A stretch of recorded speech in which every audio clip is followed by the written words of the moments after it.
আজকে মাঠে কাজ করার জন্য আমাদেরকে যে এতটা হেনস্থা সহ্য করতে হবে এটা কখনো ভাবতেই পারিনি। ভেবেছিলাম মাঠে একটু কাজ করেই বাড়ি ফিরে আসবো, কিন্তু হয়ে গেল উল্টো। আসলে শীতকালের বেলা সময় যে কখন পেরিয়ে যায় সেটা কখনো টেরও পাওয়া যায় না। তো হ্যালো বন্ধুরা, আজকে আমরা দেখাবো মাঠে কাজ করার আরেক নতুন অভিজ্ঞতা। তো চলুন ভিডিওটা প্রথম থেকে শুরু করা যাক। তো তার আগে যারা আমাকে চেনেন না, তো তাদের জন্য নমস্কার বন্ধুরা, আমি বিনয় মাহাতো পশ্চিম মেদিনীপুর জেলার প্রত্যন্ত এক ছোট গ্রাম থেকে বসবাস করি। আর এই ছোট্ট গ্রামের ছোট্ট ছোট্ট ভিডিও আপনার সামনে উপহার দিয়ে থাকি। আর যারা আমাকে চেনেন তো তাদেরকে অসংখ্য অসংখ্য ধন্যবাদ এত ভালোবাসা দিয়ে পাশে থাকার জন্য। চলুন বন্ধুরা, আজকের ভিডিওটা প্রথম থেকে শুরু করা যাক।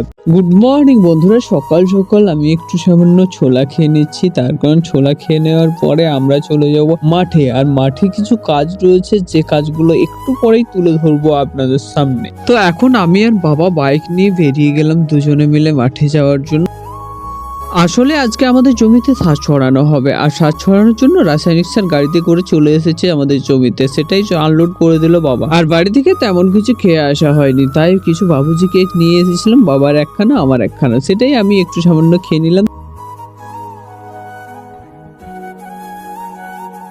এদিকে কেক খেয়ে নেওয়ার পরে আমাদেরকে তাড়াতাড়ি করে কাজ শুরু করতে হবে। কাজ যদি তাড়াতাড়ি না শুরু করি তাহলে কিন্তু সন্ধে হওয়ার একটা চান্সেস থাকে। তো যাই হোক, আমরা খুব তাড়াতাড়ি করে ব্লেড হাতে নিয়ে বস্তার দড়ি কেটে মশলা ঢেলে দিলাম জমির মধ্যে। তারপরে সেটাকে মাখিয়ে আমরা ছড়ানো স্টার্ট করে দিলাম। কিছু মশলা ছড়ানোর পরে আমাদের খিদে পেয়ে যায়। তারপর বাড়ি থেকে নিয়ে আসা ভাত বের করে আমি আর বাবা দুজনে মিলে খেয়ে নিলাম।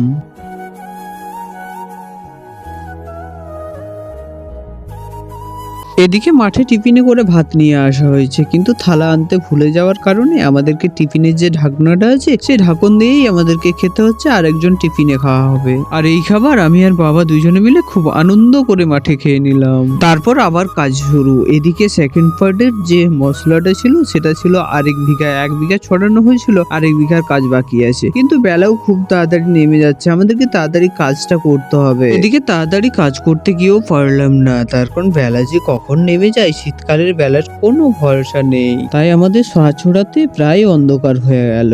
আর এদিকে শীতকালের সন্ধ্যা মানে অনেক ঠান্ডা লাগে সন্ধ্যের সময়। তাই তাড়াতাড়ি করে সাজ ছেটানোর পরে চলে আসলাম আমাদের বাইক যেখানে রাখা ছিল সেখানে। জ্যাকেট বের করে ব্যাগ থেকে জ্যাকেট পরে নিয়ে আমরা চলে আসলাম বাড়িতে। তো এটির সাথে সাথে আজকের ব্লগটা আমরা এখানেই শেষ করলাম। জানি না আপনাদের কেমন লাগলো বন্ধুরা, তবে যদি মনে হয় যে আপনাদের ভিডিওতে একটা লাইক করা দরকার, অবশ্যই একটা লাইক করে যাবেন। তো চলুন বন্ধুরা, আজকের মতো টাটা, দেখা হচ্ছে নেক্সট কোনো ভিডিওতে। ততক্ষণের জন্য আপনারা সকলে সুস্থ থাকবেন। হ্যাঁ, আর কমেন্ট করে জানাতে ভুলবেন না আপনার ভিডিওর কোন পার্টটা ভালো লাগলো। তো চলুন বন্ধুরা, আজকের মতো টাটা। এখন বাজে রাত 8টারও বেশি। এখন কি আবার ভিডিও এডিট করতে ইচ্ছে করে? সারাদিন কাজ কারবার করার পরে এখন রাত 8টা সাড়ে 8টার সময় বাড়িতে ঢুকে আবার ভিডিও এডিটিং, আবার নিজেরও তো একটু রেস্ট বলে ব্যাপার আছে। কি আর করবো, কিছু করার নেই, আমাকে এর মাঝে এডিটিং করতে হবে, নাহলে কাল সকালে আমাকে 7:30টার মধ্যে ভিডিও আপলোড করতে হবে।